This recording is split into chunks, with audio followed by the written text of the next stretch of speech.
On teste la découpe de l'isolant à la scie à bois et franchement... C'est le dernier bout qu'on découpe. Hein. Elle va bientôt couper mon ordinateur. Elle a les coups de racheter de nouvelles batteries. Et on finit au couteau à isolant. Mais quelle technique, quelle diversité de compétences. Ouais, regardez ça. Faut lui attraper les pattes. Et voilà.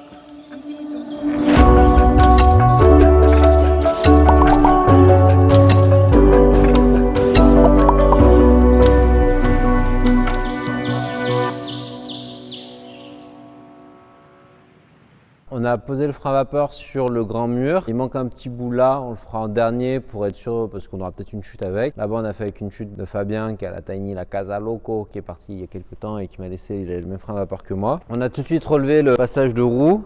On l'a scotché avec un scotch détachable facilement, genre Tesa, pour pas que ça nous embête pendant le transport. Pareil sur les débords là-haut, on a dit que ce sera plus simple de faire dépasser le frein à vapeur des murs sur le plafond et pas le plafond sur les murs. On le plie en scotch comme ça nous gêne pas pendant le transport, la pose et tout. Là sur les côtés, ça dépasse pas. Ça va être les deux murs pignons sur lesquels on fera dépasser le frein à vapeur qui viendront couvrir celui-là. Et là, dans celui-là, on n'a pas scotché la grande bande au milieu de partout. On a laissé un grand trou là-bas et un ici. En gros, là il y a la porte, là-bas il y a la grande fenêtre parce que vu le prix de ce scotch, ça sert à rien de le couper dans les portes et dans les fenêtres puisque ça va être des parties qu'on va enlever. On a fait dépasser malgré tout dans l'ouverture parce que le frein à vapeur va se replier sur le jambage des fenêtres et de la porte.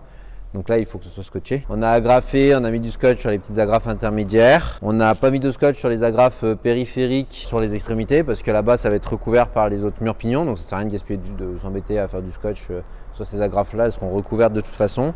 Et là, le frein à vapeur, là, sur toute la partie basse, on l'a pas encore agrafé. Comme ça, pour le déplacement, ça peut être plus pratique de glisser un bras derrière le poteau et tout ça. Alors que sur le premier, le grand mur qui est là, on l'a tout agrafé de partout et du coup, on peut pas tenir comme on veut. Et on l'a pas agrafé non plus tout en bas. Ça, c'est nos solives du plancher. Ça, c'est la lisse basse du mur. Ça, c'est le montant du mur. Ça, c'est notre isolant en fibre de bois. Ça, c'est notre panneau de 3 plis qui fait notre revêtement de sol. Et là, on a le frein à vapeur du sol. Si on réfléchit à une petite goutte d'eau qui tombe, il ne faut pas que le frein à vapeur du mur passe derrière le frein à vapeur du sol. Il faut qu'il passe devant. Donc cette partie du frein à vapeur du mur là, il ne faut pas qu'elle soit agrafée pour pouvoir la lever, faire passer le frein à vapeur qui est en attente du sol ici et l'agrafer là. Et ensuite faire retomber le frein à vapeur du mur dessus. Et là, on pourra l'agrafer et le scotcher. Et donc pour le scotcher, c'est pareil. Le frein à vapeur, on ne l'a pas fait descendre jusqu'en bas du mur. Il ne va pas jusqu'en bas des murs. On le fait arrêter plus haut. Pourquoi? Parce que j'ai déjà mon épaisseur d'isolant fibre de bois, mon épaisseur de 3 plis. Donc là, je ne pourrais jamais mettre un bout de scotch. Et ensuite ici, si je le fais descendre même jusqu'à l'extrémité du plancher, mon frein à vapeur du mur, de toute façon je peux toujours pas mettre de scotch non plus, puisque j'ai le 3 plis qui fait que je peux pas mettre de scotch là. En gros l'idée c'est de se dire on pose notre rouleau de scotch sur le sol, il y en a juste à faire glisser le rouleau de scotch sur le sol et ça scotche notre jointure là. J'ai calculé la largeur de mon rouleau de scotch, j'ai pris l'axe, c'est 33 cm. 10 mm là, 19 mm là, 30 mm là. Il fallait que je fasse descendre mon frein à vapeur de là à là. Il faut que j'ai 59 mm du bas de mes murs à mon frein à vapeur, de là à là.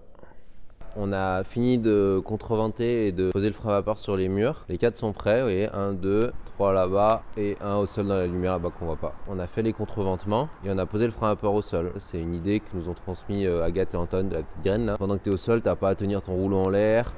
C'est beaucoup plus facile pour tendre, t'as pas la gravité la gravité t'aide, bon bref. On l'a pas fixé en bas des murs, vous voyez on a l'impression que c'est tout moche et mal fait, en fait c'est juste que là c'est pas du tout fixé. Et en fait ça sera pour faciliter le transport des murs, qu'on puisse passer le bras à travers le poteau, autour du poteau et tout ça. On l'a replié là, tous les débords, le débord qui va aller sur la toiture, le débord qui va aller sur les murs, les grands murs. On a tout replié et scotché pour pas que ça nous emmerde pendant qu'on déplace les murs et qu'on les pose. Et on a percé les ouvertures, ça a permis d'utiliser les freins à vapeur des trous pour des endroits où il en manquait. Et ça nous permettra aussi de passer la main, de porter facilement et de voir à travers le mur quand on va le déplacer.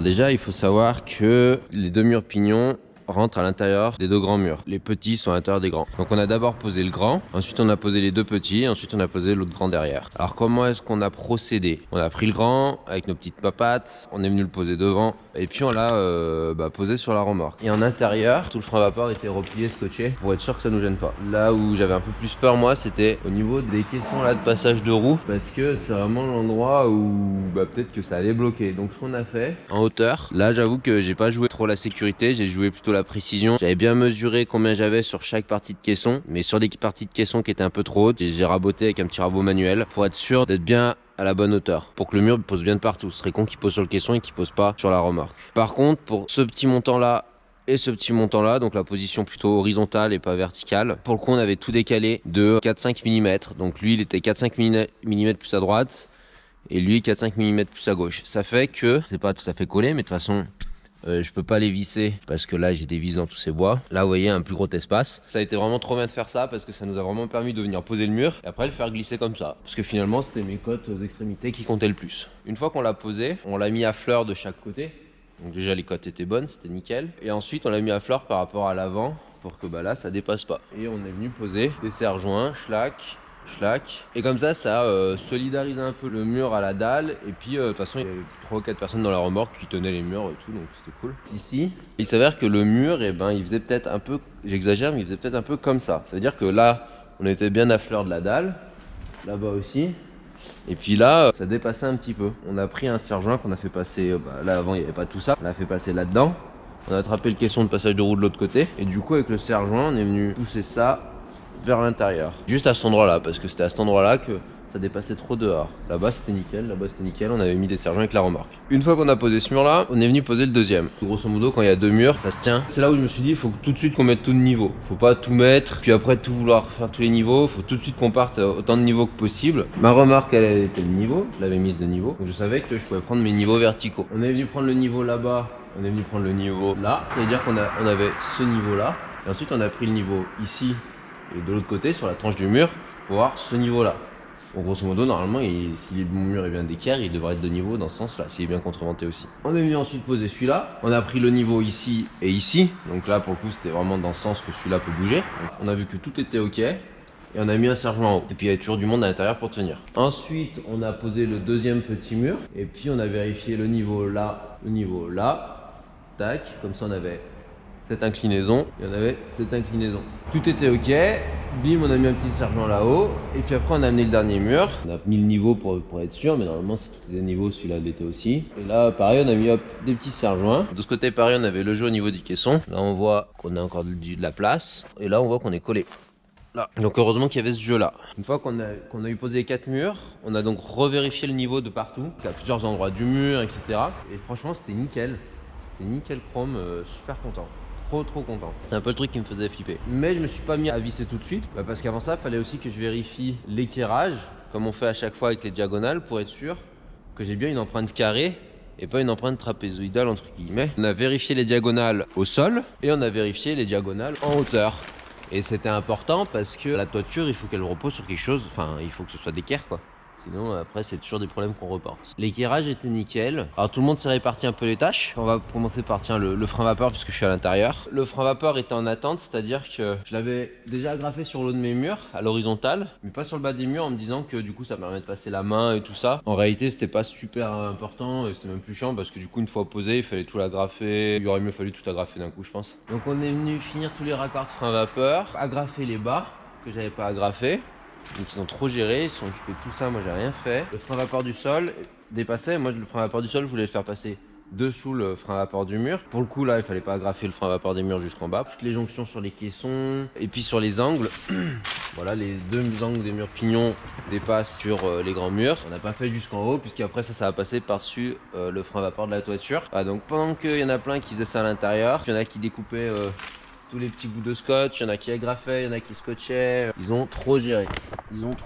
Et pendant que les uns faisaient le frein vapeur, les autres solidarisaient la structure. On a vissé la lisse basse du mur avec le solivage de la remorque, avec des vis de 6 par 100 à tête large, toujours pareil, filetage partiel. Et on en a mis à peu près tous les 15 cm. Faut faire attention à pas tomber sur les vis du solivage. Et ensuite, on a vissé les murs entre eux. On a fait à peu près pareil tous les 15 cm avec des vis de 5 par 90. Mes vis de structure classique. Une fois sur 5, ils ont mis une vis à tête large. En fait, pourquoi ces vis à tête large, elles résistent plus à l'arrachement, je pense. C'est pour ça que là en bas, c'était un peu c'est l'ancrage, donc je pense que c'était important. Sur les murs, finalement, c'est des montants entre eux. Hein. Tous mes montants, j'ai mis que des vis de 5 par 90. Là, c'est pareil, on a mis 5,90 et de temps en temps une vis à tête large. Tous les 15 cm sur toute la hauteur. À chaque angle de mur, j'ai rajouté des équerres. Ça c'est votre mur, on contrevente parce que si on ne contrevente pas, ça pousse dans ce sens là, hop, ça fait ça. Donc si j'ai un mur contreventé et qu'il y a une grosse farce qui vient comme ça, et ben il peut se passer ça. Ça s'arrache là. Parce qu'en fait ici, finalement on n'a que 2 vis de 5 par 90. J'ai vu qu'en ossature bois, grâce à la vidéo des pingouins dans le désert, on vient rajouter des équerres là anti-arrachement. Elles sont sur les plans d'ossature bois qu'on vous partage pour justement prévenir de ce problème là. Ce que j'ai, c'est des équerres que j'ai achetés en Syrie, 65 par 90 par 90, et je les ai fixés avec des vis de récup qu'un copain m'a ramené. Pour cet endroit là un peu particulier, j'ai fait avec 2 petites équerres. Une fois que ça a été fait, vu qu'ils étaient chauds patates, ils ont commencé à poser l'isolant. Ça, c'est un panneau d'isolant qu'on utilise, du Biofib Trio. C'est un mélange de lin, de chanvre et de coton que vous connaissez sûrement si vous regardez Tiny parce que tout le monde en met. Pourquoi j'ai choisi celui-là? En fait, au début, j'étais parti sur du Métis, un isolant qui est fait avec les habits qu'on récupère dans les bornes, le relais, qui sont ensuite transformés en isolant avec de l'insertion sociale. Donc je trouvais ça super intéressant comme concept. Si on est ultra pointueux sur les chiffres, ça isole un petit peu moins et c'est un tout petit peu plus lourd le Métis.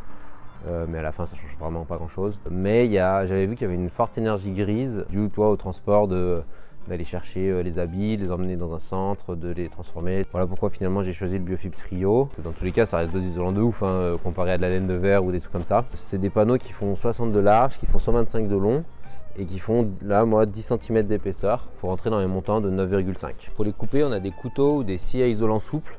C'est impossible à faire au cutter, Ou alors ça peut aussi se déchirer, mais c'est bien des fois de mettre juste un coup et puis de déchirer après. Alors je pense que j'ai pas vraiment la technique parce que je galère quand même bien ma race. L'idée c'est de les mettre en les compressant un petit peu à l'intérieur. Et là sur un côté un peu particulier, je vais juste enlever une partie là.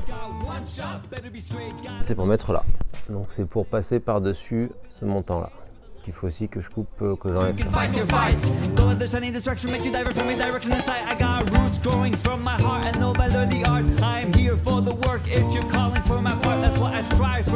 Alors là, il y a plusieurs écoles pour le recouvrement des contreventements. C'est assez compliqué de venir gratter dans l'isolant pour enlever de l'épaisseur et que le contreventement se glisse bien dans l'isolant. Surtout que moi à l'intérieur j'ai mon frein à vapeur. J'ai un contreventement sous cet isolant là. Du coup j'ai essayé de gratter dans l'isolant, faire une empreinte en fait pour venir le mettre autour du contreventement. Sauf qu'en réalité c'est pas super facile de bien faire glisser les choses comme il faut et comme à l'intérieur j'ai un frein à vape, je peux plus passer. Donc ce qu'on a fait aux autres endroits, on a coupé l'isolant et on viendra en rajouter un moins épais dans l'entaille du contreventement. C'est ce que je suis en train de faire là-haut. Et j'aggrave sur les côtés là l'isolant parce que comme ça il se tient bien, il se tassera moins et c'est une sécurité qu'on peut faire maintenant, ça coûte pas grand chose. Tu fais quoi Théo? Là je suis en train d'installer l'isolant justement sur les parties en bois comme ça, qui sont un petit peu moins épaisses que sur les gros trous où on avait une épaisseur totale. Ouais. Donc là en fait le truc c'est qu'il a fallu le découper en 2 pour avoir moins d'épaisseur, pour que ça vienne directement se mettre à fleur de l'isolant qu'on a mis. L'idée ici c'est de venir pas non plus trop tasser l'isolant pour que ça garde quand même la propriété isolante avec l'air. Donc l'idée c'est de trouver le bon ratio entre que ça soit bien couvert et pas trop tassé.